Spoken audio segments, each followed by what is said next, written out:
महाराष्ट्राच्या लोककलेचा आणि इथल्या लावणी परंपरेचा एक खणखणीत आवाज आणि मोहक चेहरा म्हणजे लावणी सम्राज्ञी सुरेखाबाई पुणेकर।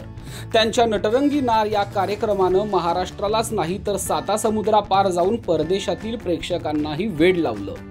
अत्यंत हलाखीच्या परिस्थितीतून वाट काढत सुरेखाबाई यशाच्या शिखरापर्यंत पोहोचल्या आहेत। एकेकाळी पुण्यामध्ये दुन्या भांड्यांची कामं करून आपली उपजीविका करणाऱ्या सुरेखाबाई पुणेकर आज जागतिक ख्यातीच्या नृत्यांगना झाल्या आहेत। त्यासाठी त्यांनी प्रचंड मेहनतही घेतली।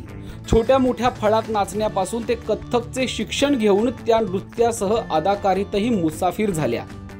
आज लावणीच्या क्षेत्रात त्यांचा हात धरणारं कुणीही नाही।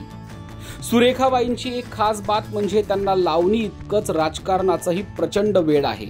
आपण आमदार व्हायला पाहिजे असं मोठं स्वप्न त्या उराशी बाळगून आहेत आणि केवळ ते स्वप्न पाहत नाही तर त्या दिशेनं त्यांची वाटचाल देखील सुरू आहे। सुरेखाबाई आपल्या नाचातून मिळणाऱ्या पैशातून अनेक सामाजिक कामात मदतीचा हातभार लावत समाजकारण करत असतात आणि काही वर्षापूर्वी तर त्यांनी राजकारणातही प्रवेश केला। सुरेखाबाईंचे अनेक राजकीय नेत्यांशी चांगले संबंध असल्याने मला तिकीट द्या, मला निवडणूक लढवायची आहे असं त्या धीटपणे सांगतात। म्हणून 2019च्या विधानसभा निवडणुकीत राष्ट्रवादी काँग्रेस पक्षाकडून त्यांना तिकीट मिळणार असल्याची जोरदार चर्चा झाली होती, परंतु काही अडचणींमुळे त्यात व्यत्यय आला आणि सुरेखाबाईंना तिकीट मिळू शकलं नाही।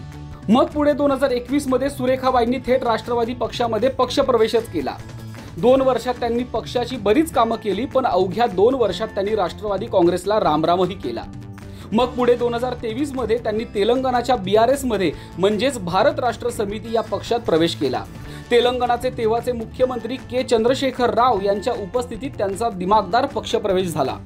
असं म्हणतात की सुरेखाबाई येत्या विधानसभा निवडणुकीत सोलापूर मोहोळ येथून BRS पक्षाकडून निवडणुकीच्या रिंगणात उतरणार आहेत।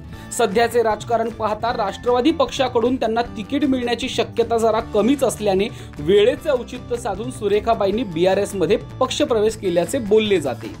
याआधीही सुरेखाबाईंनी अनेकदा मोहोळ येथून निवडणूक लढवण्याची इच्छा व्यक्त केली होती। त्या पुण्याच्या असल्या तरी सोलापूरकरांचे त्यांच्यावरती विशेष प्रेम असल्याने त्या सोलापूर मोहोळ येथून निवडणूक लढवण्यासाठी इच्छुक असल्याचे त्यांनी एका मुलाखतीत स्वतःहून सांगितले होते। म्हणूनच राष्ट्रवादीमध्ये आपला निभाव लागणार नसल्याने त्यांनी वेळ प्रसंगी BRS मध्ये पक्षप्रवेश केला। त्यामुळे येत्या विधानसभा निवडणुकीत सुरेखा पुणेकर यांना BRS कडून तिकीट मिळणार का आणि त्या निवडणुकीच्या रिंगणात उतरणार का याकडे सगळ्यांचेच लक्ष लागले आहे।